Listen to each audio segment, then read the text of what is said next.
Артур Конан Дойл. Пасторальный ужас. Высоко над уровнем Боденского озера, укрывшись в уютном уголке Тирольских Альп, лежит тихий городок Фельдкирх. Он не примечателен ничем, кроме присутствия крупной и образцово организованной иезуитской школы, а также чрезвычайной красотой своего расположения. Во всем Фарарльберге не найти места более живописного. С холмов, что поднимаются за городом, милях в 15 мерцает великое озеро, подобное широкому морю ртути. Внизу, на равнинах, журчат Рейн и Дунай. Они текут быстро и весело, еще без той краткой величественности, которую приобретают, превращаясь из ручьев в полноводные реки. С плато Фельдкирх видны сразу 5 великих стран или княжеств — Швейцария, Австрия, Баден, Вюртемберг и Бавария. Фельдкирх — центр обширного края холмистой и пасторальной местности. Главная дорога проходит через самый центр города, а затем тянется вплоть до Ансбаха, где раздваивается. Более важная ветка уходит через долины австрийского Тироля в сам Тироль, доходя, насколько мне известно, до самой его столицы, Инсбрука. Второстепенная же дорога тянется миль на 8 или 10 среди диких и суровых ущелий к деревне Ладен, где рассыпается на сеть овечьих троп. В этом тихом уголке я, Джон Хадсон, провел почти 2 года своей жизни, с июня 1864 года по март 1867 года.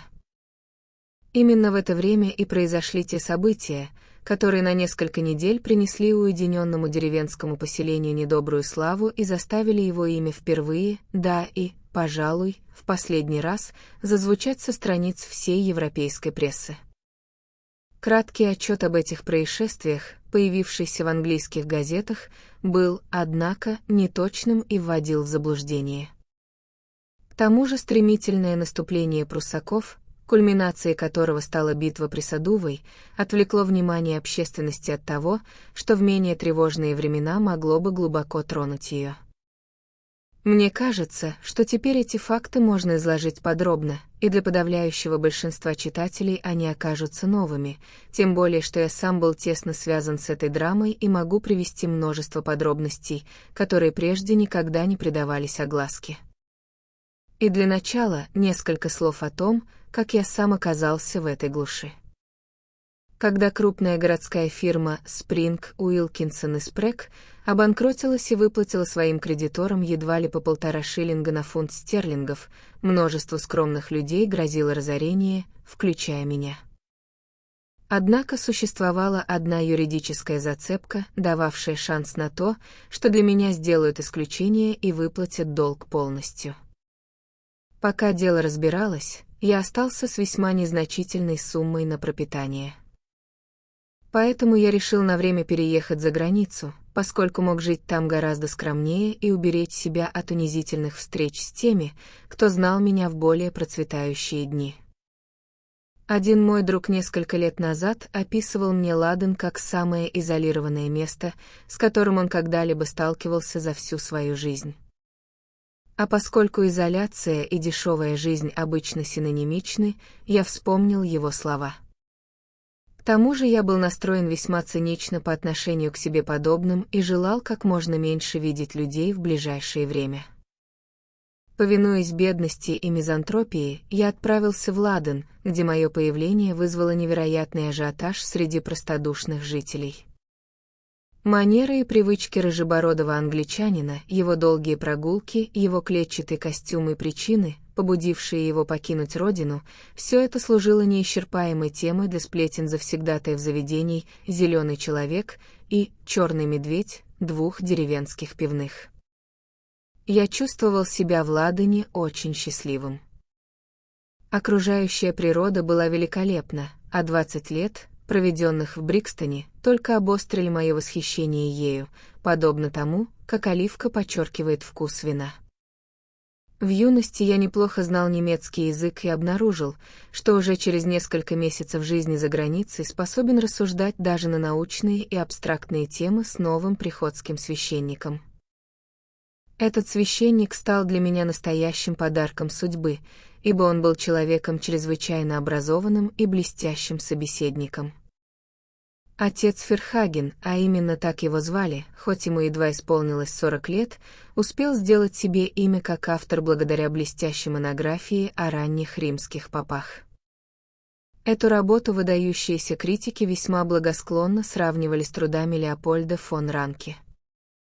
Я сильно подозреваю, что именно из-за некоторой неортодоксальности взглядов, высказанных в этой книге, Ферхаген и был сослан в глухую неизвестность Ладена.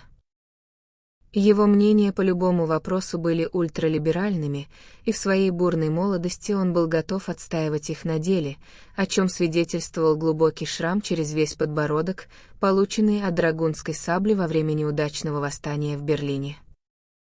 В целом это была крайне интересная личность. Хотя по своей природе он был человеком довольно холодным и сдержанным, мы вскоре сблизились. Атмосфера морали в Ладене была чрезвычайно чистой и возвышенной.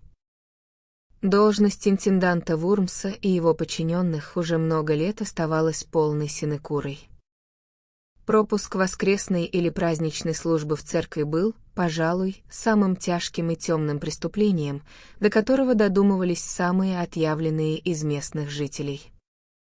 Изредка какой-нибудь дюжий фриц или Андреас приплетался домой в 10 часов вечера, находясь под легким хмелем от баварского пива, и мог даже нагрубить горячо любимой жене, если та осмеливалась возражать. Но такие случаи были редкостью. Когда они происходили, жители Ладена смотрели на виновника некоторое время с полувосхищением и полуужасом, как на человека, совершившего дерзкий грех и тем самым утвердившего свою индивидуальность. И именно в этой мирной деревне внезапно разразилась серия преступлений, которая поразила всю Европу, а по своей жестокости и окружающей их загадочности превзошла все, о чем я когда-либо слышал или читал.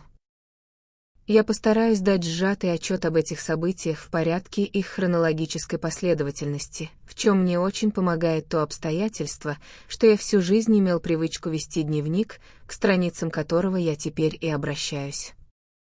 Итак, как я обнаружил, 19 мая весной 1866 года моя старая квартирная хозяйка, фрау Циммер, бурно ворвалась в комнату, когда я потягивал утреннюю чашку шоколада, и сообщила мне, что в деревне совершено убийство.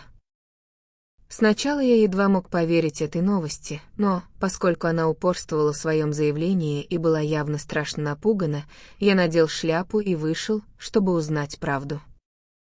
Выйдя на главную улицу деревни, я увидел нескольких мужчин, спешивших впереди меня.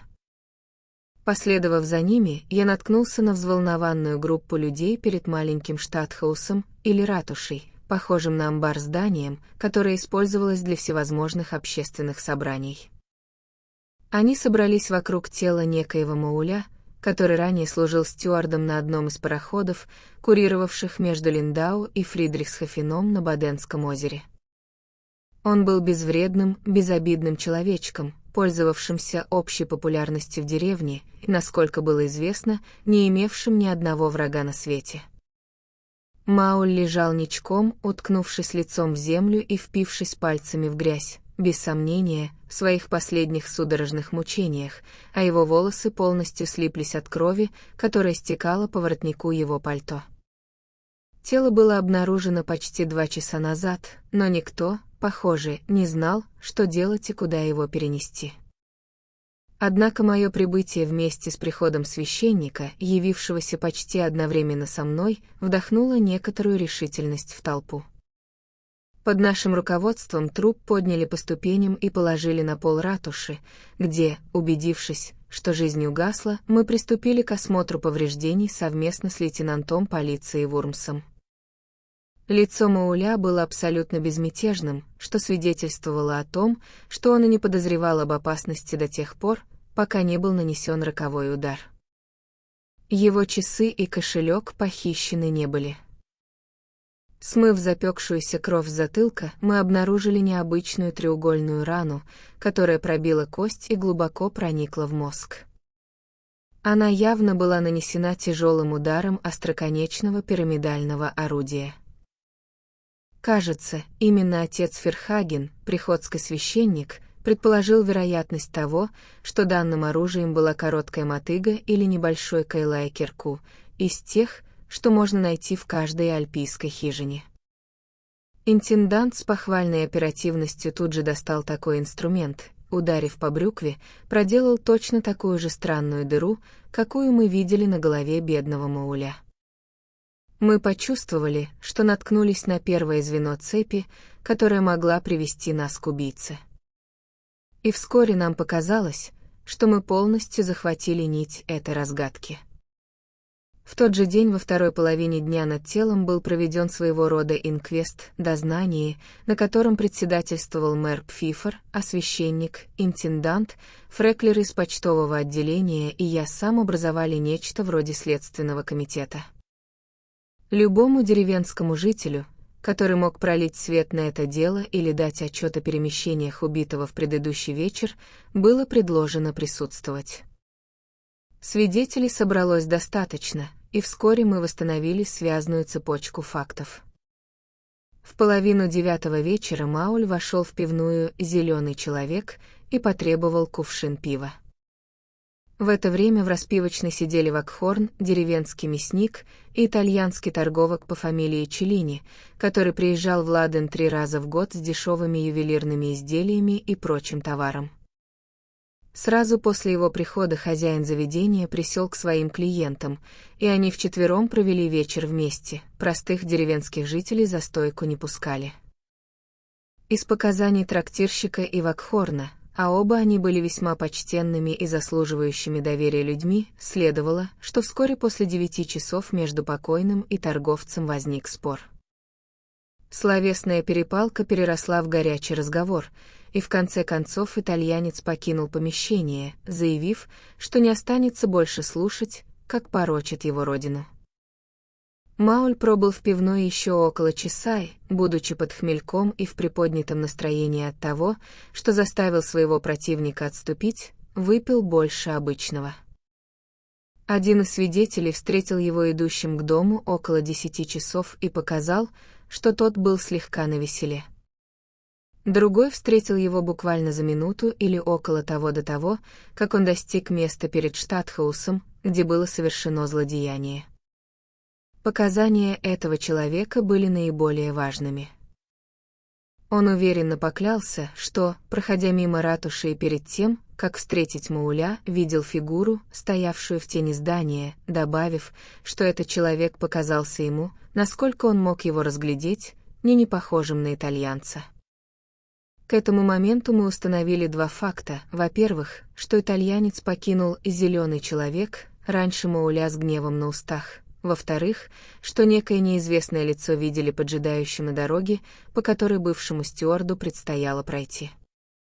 Третий и самый важный факт выявился тогда, когда женщина, у которой останавливался итальянец, показала, что он вернулся накануне вечером только в 10:30, для Ладена час необычайно поздний. Как же он употребил время с момента вскоре после 9, когда покинул пивную, и до 10:30, когда вернулся в свои комнаты?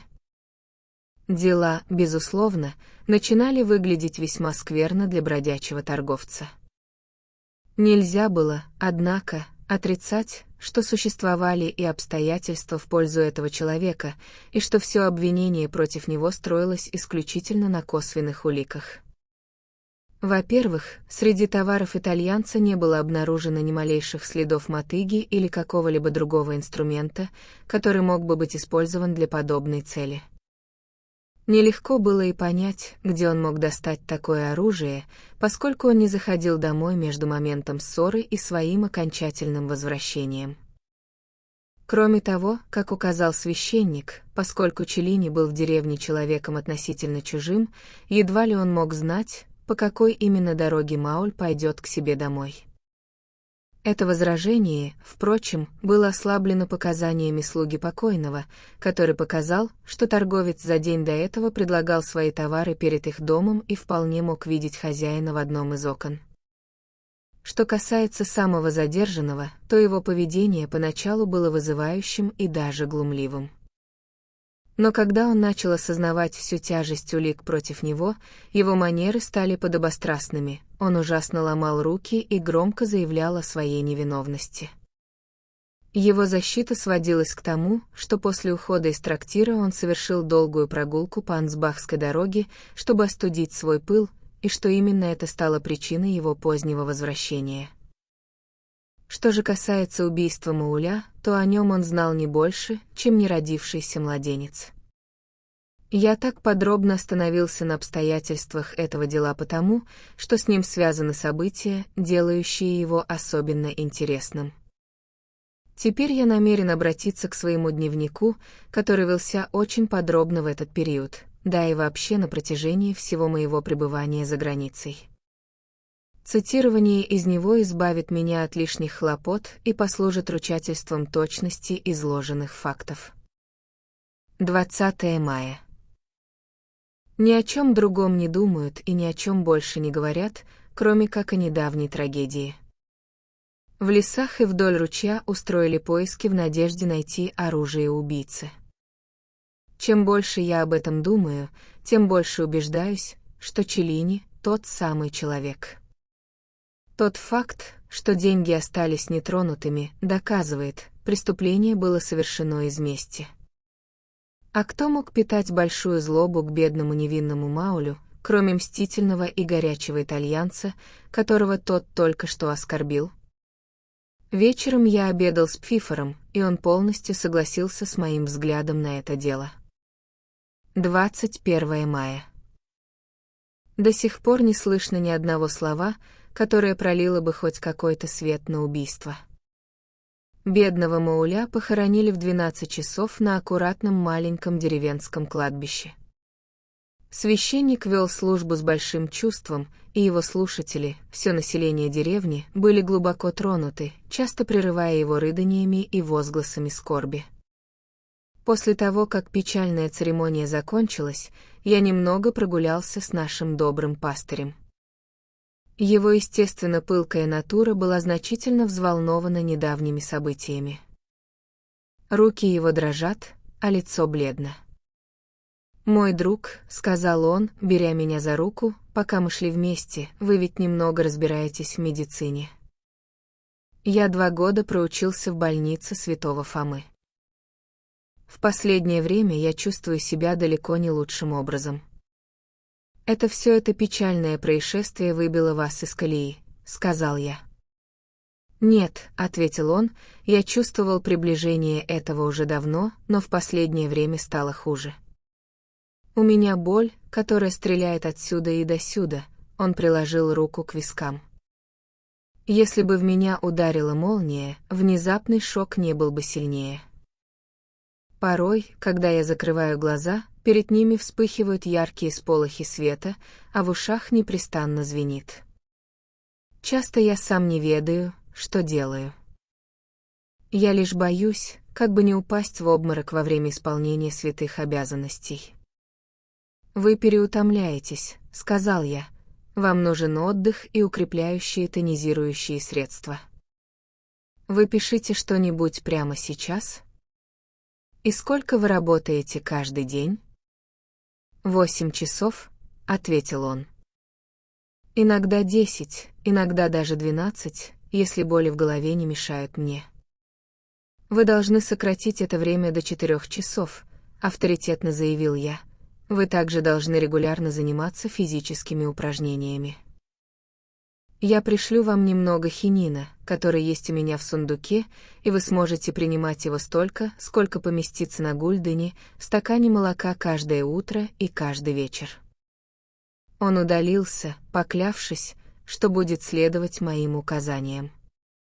От мэра я услышал, что из Ансбаха должны прислать 4 полицейских, чтобы перевести Челлини в более надежную тюрьму.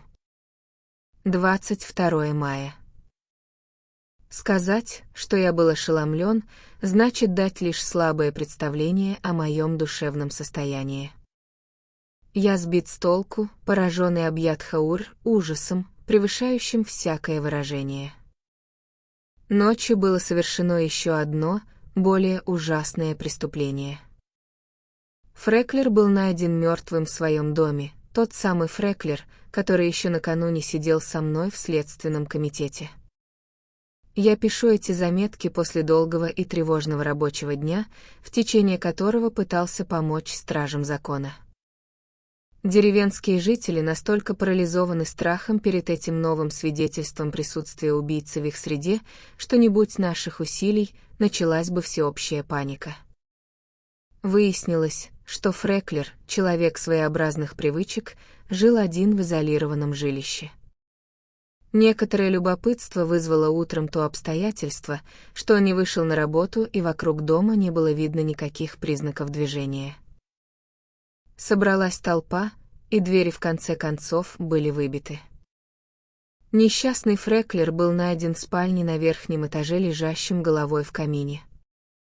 Он встретил смерть от точно такой же раны, которая оказалась роковой для Мауля, за исключением того, что в данном случае повреждение было спереди. Его руки были сжаты в кулаки, а на чертах лица застыло неописуемое выражение ужаса и, как мне показалось, удивления. На лестнице остались следы грязных ног, которые должен был оставить убийца при подъеме, поскольку его жертва надела тапочки перед тем, как удалиться в свою спальню. Эти отпечатки, однако, были слишком размыты, чтобы дать нам возможность получить достоверный контур стопы. Их можно было обнаружить только на каждой третьей ступеньке, что показывает, с какой дьявольской стремительностью этот человеческий тигр мчался наверх в поисках своей жертвы. В доме находилась значительная сумма денег, но ни один фартинг не был тронут, равно как и ни один из выдвижных ящиков в спальне не был вскрыт. По мере того, как эти мрачные вести становились известными, все население деревни собралось огромной толпой перед домом, скорей, как мне кажется, от стадного чувства страха, чем из простого любопытства. Каждый человек с подозрением смотрел на своего соседа. Большинство молчали, а если говорили, то шепотом, словно боялись возвысить голос. Никому из этих людей не позволили войти в дом, и мы, наиболее просвещенные члены общины, провели строгий осмотр помещений. Однако не было абсолютно ничего, что могло бы дать хоть малейшую зацепку относительно личности убийцы. Помимо того факта, что он должен быть человеком подвижным, судя по тому, как он поднимался по лестнице, мы ничего не выиграли от этой второй трагедии. Интендант Вурмс указал, правда, что окоченевшая правая рука покойного была вытянута так, словно в приветствии, и что поэтому вполне вероятно, что этот поздний визитер был кем-то, с кем Фреклер был хорошо знаком. Это, однако, в значительной степени оставалось лишь догадкой. Если что-то и могло добавить ужаса к происшедшему, так это тот факт, что преступление должно было быть совершено в столь ранний час, в 8:30 вечера. Именно это время зафиксировали маленькие часы с кукушкой, которые Фреклер увлек за собой при падении. Никто, судя по всему, не слышал никаких подозрительных звуков и не видел, чтобы кто-то входил в дом или выходил из него. Все было сделано быстро, тихо и бесповоротно, хотя в это время поблизости наверняка находилось немало людей. Бедный Пфифор и наш добрый священник страшно удручены этим ужасным происшествием, да и сам я чувствую себя крайне подавленным теперь, когда все волнение улеглось и наступила реакция. Этим вечером на улице очень мало деревенских жителей, но со всех сторон доносится звук стука молотков, крестьяне устанавливают засовы и решетки на двери и окна своих домов. Очень многие из них никогда не имели ничего подобного, да и не испытывали в этом нужды до сих пор. Фрау Циммер смастерила огромную запорку, которая выглядела бы комично, будь мы в настроении смеяться. Сегодня вечером я услышал, что Челини отпустили, так как, разумеется, нет никаких оснований удерживать его дальше. Также было отправлено известие во все окрестные деревни с просьбой прислать любых полицейских, которых можно выделить. Мои нервы были настолько расшатаны, что я бодрствовал большую часть ночи, читая при свече Тацита в переводе Гордона. Я достал свой морской револьвер и почистил его, чтобы быть готовым к любым неожиданностям. 23 мая. Полицейские силы пополнились еще 3 людьми из Ансбаха и 2 из Тальштадта с другой стороны холмов. Интендант Вурмс установил эффективную систему патрулирования, так что мы можем считать себя в относительной безопасности. Сегодняшний день не пролил никакого света на убийство. Общее мнение в деревне, похоже, сводится к тому, что они были совершены каким-то незнакомцем, скрывающимся в лесах. Жители рассуждают так, они знают друг друга с детства, и среди них нет никого, кто был бы способен на подобные поступки. Некоторые из наиболее смелых совершили сегодня облаву в сосновых лесах, но безрезультатно. 24 мая. События развиваются стремительно. Мы едва успеваем прийти в себя от одного ужаса, как происходит что-то другое, будоражащее народное воображение. К счастью, на этот раз обошлось без новой трагедии, хотя новости достаточно серьезны. Убийцу видели, причем на наезженной дороге, что доказывает, его жажда крови еще не утолена, а наших подкреплений полиции недостаточно для обеспечения безопасности. Я только что вернулся, выслушав рассказ Андреаса Мурха о произошедшем с ним, хотя он все еще находится в таком состоянии трепета, что его повествование оставляет впечатление некоторой бессвязности. Похоже, он задержался в холмах из-за тумана. Было уже около 11 часов, когда он вышел на главную дорогу примерно в 2 милях от деревни. Он признается, что чувствовал себя далеко не неуютно, оказавшись на улице так поздно после недавних событий. Однако, поскольку туман рассеялся и луна светила ярко, он упрямо шагал вперед. Примерно в 1/4 мили от деревни дорога делает очень крутой поворот. Андреас дошел до этого места, когда в тишине ночи внезапно услышал звук шагов, быстро приближающихся из-за изгиба. Охваченный страхом, он бросился в канаву, окаймляющую дорогу, и лежал там неподвижно в тени, выглядывая через край. Шаги становились все ближе и ближе, и вот из-за угла размашистым шагом вышла высокая темная фигура. Пройдя мимо места, где луна мерцала на побелевшем лице перепуганного крестьянина, она остановилась на дороге шагах в 20 дальше и принялась ощупывать камыши на обочине инструментом, в котором Андреас Мурх с Хаур узнал длинную мотыгу. Поискав таким образом около минуты, словно подозревая, что там кто-то прячется, ведь он должен был слышать звук шагов, человек остановился, опираясь на свое оружие. Мурх описывает его как высокого, худого мужчину, одетого в одежду темноватого цвета. Нижняя часть его лица была укутана каким-то шарфом, а то немногое, что было видно, казалось мертвенно-бледным. Мурх не смог разглядеть его черты настолько хорошо, чтобы опознать, но думает, что это был человек, которого он никогда в жизни не видел. Простояв так некоторое время, человек с мотыгой быстро удалился в темноту, в том направлении, где, как он полагал, скрылся беглец.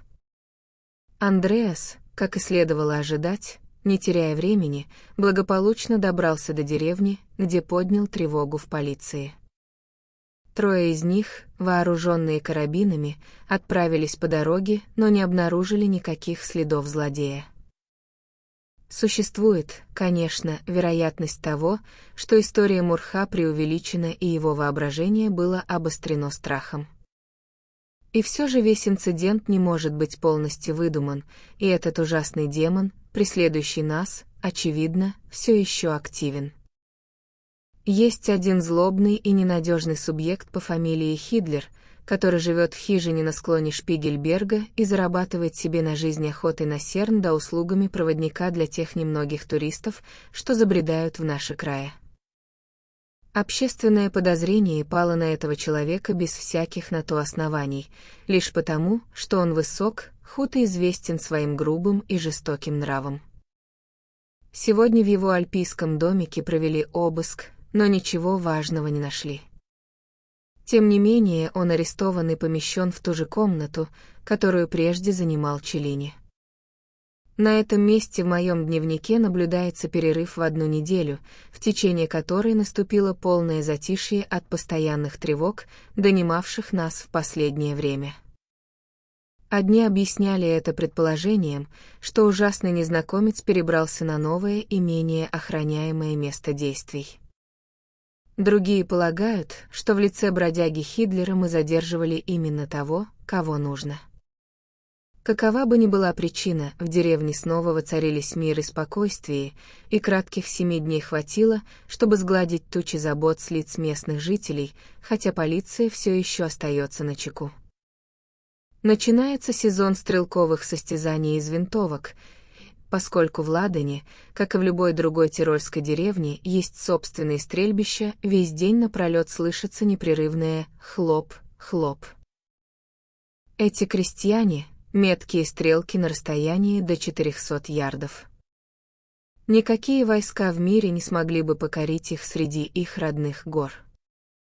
Мой друг Ферхаген, приходский священник, и Пфифер, мэр, обычно отправлялись во второй половине дня смотреть на стрельбу вместе со мной. Первый говорит, что хинин пошел ему на пользу и что его аппетит улучшился. Мы все сходимся во мнении, что это хорошая тактика — поощрять развлечения народа, чтобы они могли позабыть об этом скверном деле. Вакхорн, мясник, выиграл приз, учрежденный мэром. Он выбил 5 бычьих глаз, центральных попаданий, и то, что мы назвали бы внешним кольцом мишени, из 6 выстрелов со 100 ярдов. Это форма, достойная английской призовой медали. 2 июня. Кто мог предположить, что день, начавшийся так погоже, возымеет столь мрачный конец? Ранний почтальон принес мне письмо, из которого я узнал, что фирма «Спрек и компания» согласилась выплатить мой иск в полном объеме, хотя может пройти несколько месяцев, прежде чем деньги поступят. Это составит для меня разницу почти в 400 фунтов стерлингов в год, немаловажная вещь, когда человеку идет 47-й год. А теперь о великих событиях этого часа. О моей встрече с вампиром, преследующим нас, и его покушении на фрау Бишоф, хозяйку пивной «Зеленый человек», не говоря уже о том, как чудом избежал гибели наш добрый священник. В злобе этого неизвестного изверга и в той безнаказанности, с которой он продолжает свой кровавый путь, есть нечто почти сверхъестественное. Настоящая причина этого кроется в плохой освещенности этого места, или, вернее, в полном отсутствии света, а также в том факте, что густые леса подступают вплотную к домам со всех сторон, так что побег оказывается легким. Несмотря на это, однако, сегодня вечером у него было 2 очень опасных момента. Один от моего пистолета, а другой от стражи закона. Я вряд ли буду много спать, поэтому могу потратить полчаса на то, чтобы набросать эти странные происшествия в свой дневник. Я не трус, но жизнь в Ладоне становится слишком большим испытанием для моих нервов. Я полагаю, что все это закончится эмиграцией всего населения. Итак, к моей истории. Этим вечером я чувствовал себя одиноким и подавленным, несмотря на хорошие утренние новости. Около 9 часов, когда только начали сгущаться сумерки, я решил прогуляться и навестить священника, думая, что небольшая интеллектуальная беседа сможет меня подбодрить. Поэтому я засунул револьвер в карман, предосторожность, которой я никогда не пренебрегал, и вышел, несмотря на настоятельные советы доброй фрау Циммер. Кажется, несколько месяцев назад я упоминал в своем дневнике, что дом священника находится немного за деревней, на вершине небольшого холма. Когда я прибыл туда, то обнаружил, что он ушел, что, впрочем, я мог бы предвидеть, поскольку в последнее время он жаловался на ночное беспокойство, и я рекомендовал ему немного двигаться по вечерам. Его экономка, однако, встретила меня очень радушно и, зажегши лампу, оставила меня в кабинете с несколькими книгами, чтобы я поразвлекся до возвращения ее хозяина. Полагаю, я просидел почти полчаса, перелистывая нечетный том стихотворений Клопштока, когда какой-то внезапный инстинкт заставил меня поднять голову и посмотреть вверх. За свою жизнь я бывал в странных ситуациях, но никогда не чувствовал ничего, что можно было бы сравнить с дрожью, пронизавшей меня в тот момент. Воспоминание об этом сейчас, спустя часы после произошедшего, заставляет меня вздрагивать. Там, в раме одного из оконных стекол, было человеческое лицо, которое пристально вглядывалось из темноты в освещенную комнату. Лицо человека, настолько скрытое шейным платком и надвинутой шляпой, что единственное впечатление, которое у меня осталось, это пара диких звериных глаз и нос, побелевший от того, что его прижали к стеклу. Мне не требовалось описание Андреаса Мурха, чтобы понять, наконец-то я оказался лицом к лицу с человеком с мотыгой. В этих диких глазах застыло убийство. На секунду я был настолько ошеломлен, что потерял способность действовать. В следующее же мгновение я взвел курок своего револьвера и выстрелил прямо в это зловещее лицо. Я опоздал на мгновение. Нажимая на спуск, я увидел, как оно исчезло, но стекло, через которое оно смотрело, разлетелось вдребезги. Я бросился к окну, а затем выбежал через переднюю дверь, но все было тихо. От моего визитера не осталось и следа. Его намерением, без сомнения, было напасть на священника, ибо ничто не помешало бы ему войти через двустворчатое окно, если бы он не обнаружил внутри вооруженного человека. Когда я стоял на прохладном ночном воздухе рядом с перепуганной экономкой священника, я внезапно услышал большой шум внизу в деревне. К этому времени, увы, подобные звуки стали настолько привычными для Ладена, что не приходилось сомневаться в том, что они предвещают. Там произошло новое несчастье. Этому вечеру, казалось, суждено было стать ночью ужасов, ночью ужаса. Мое присутствие могло пригодиться в деревне, поэтому я отправился туда, взяв с собой дрожащую женщину, которая наотрез отказалась оставаться одна. Перед пивной «Зеленый человек» собралась толпа, из десяток взволнованных голосов объясняли обстоятельства священнику, который прибыл прямо перед нами. Все было так, как я и думал, хотя, к счастью, без тех последствий, которых я опасался.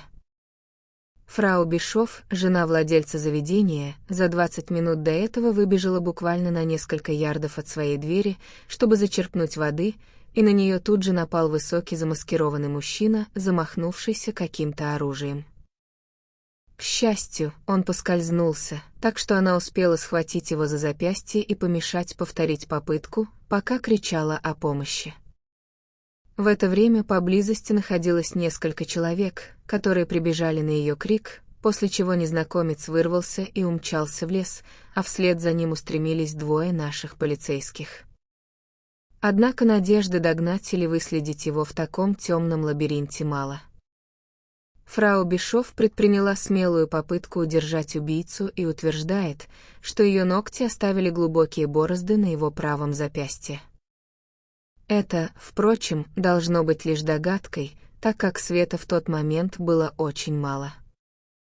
О чертах лица этого человека она знает не больше моего. К счастью, она совершенно не пострадала. Священник был в Хаур, пришел в ужас, когда я сообщил ему про инцидент в его собственном доме. Выяснилось, что он возвращался с прогулки, когда, услышав крики в деревне, поспешил вниз. Я никому больше не рассказывал о своем приключении, так как люди и без того достаточно взволнованы. Как я уже говорил, если этого мистерирс, загадочного и кровожадного злодея, не поймают, это место опустеет.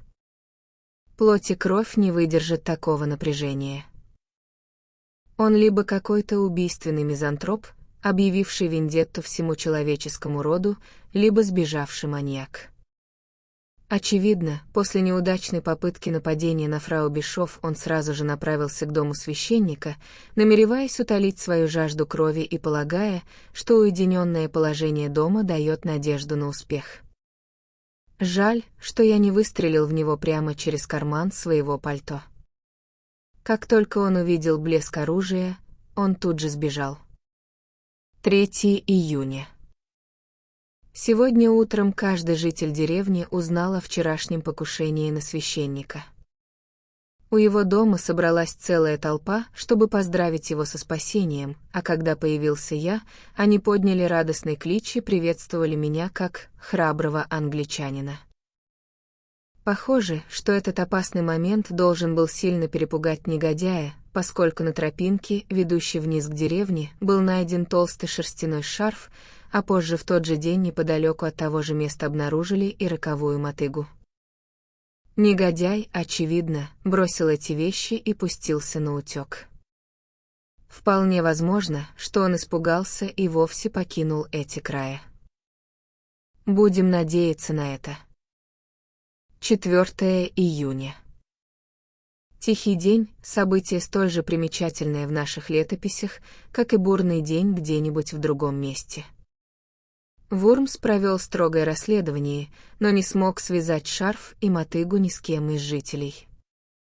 Их описание было отпечатано, а копии отправлены в Ансбах и окрестные деревни для распространения среди крестьян, которые, возможно, смогут пролить какой-то свет на это дело. В воскресенье в церкви должно состояться благодарственное богослужение по случаю двойного спасения пастыря и Марты Бишоф. Фифер сообщает мне, что господин фон Вейсендорф, один из самых энергичных детективов Вены, уже находится на пути в Ладен. Из присланных мне английских газет я вижу также, что люди дома проявляют интерес к происходящим здесь трагедиям, хотя доходящие до них сведения искажены и не заслуживают доверия. Как отчетливо я помню то воскресное утро, последовавшее за описанными мной событиями, такое утро, которое трудно найти где-либо за пределами Тироля. Небо было синим и безоблачным, легкий ветерок доносил через открытые окна бальзамический аромат сосновых лесов, а далеко в холмах далекое звяканье коровьих колокольчиков приятно ласкало слух, пока музыкальные переливы, призывавшие деревенских жителей к молитве, не заглушили их более слабую мелодию. Трудно было поверить, глядя на эту мирную улочку с ее своеобразными тяжелыми деревянными домами и старинной церковью, что над ней нависло облако преступления, нагнавшее Хаур ужас на всю Европу. Я сидел у окна, наблюдая, как крестьяне в сопровождении своих живописно одетых жен и дочерей идут в церковь. С добрым почтением, свойственным католическим странам, я видел, как они крестились, проходя мимо дома Фреклера и места, где Мауль встретил свою судьбу.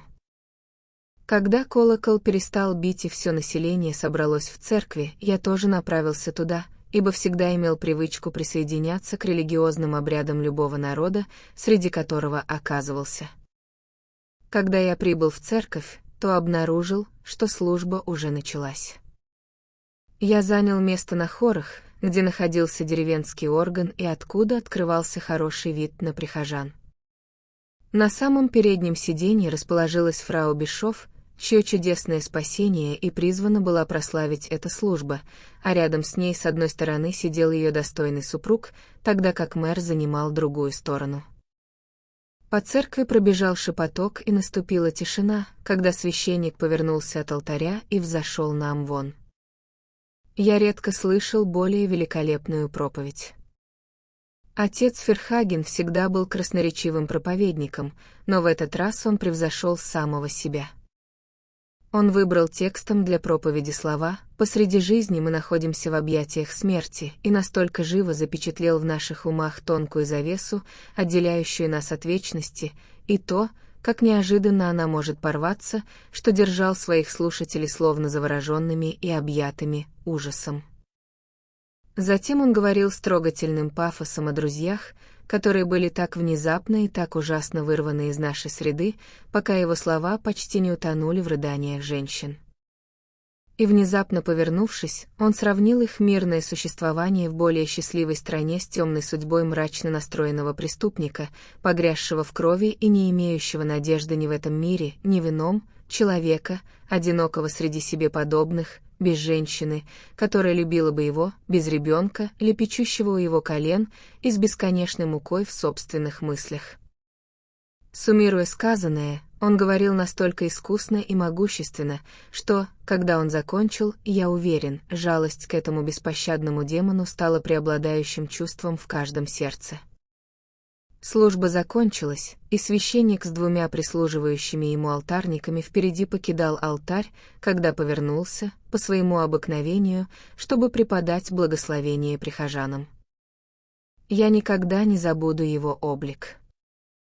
Летний солнечный свет, падавший наискось через единственное небольшое витражное окно, украшавшее маленькую церковь, отбрасывал желтый отблеск на его острые интеллектуальные черты с темными изможденными линиями, в то время как яркое пунцовое пятно, отраженное от рубинового одеяния на витраже, затрепетало над его поднятой правой рукой.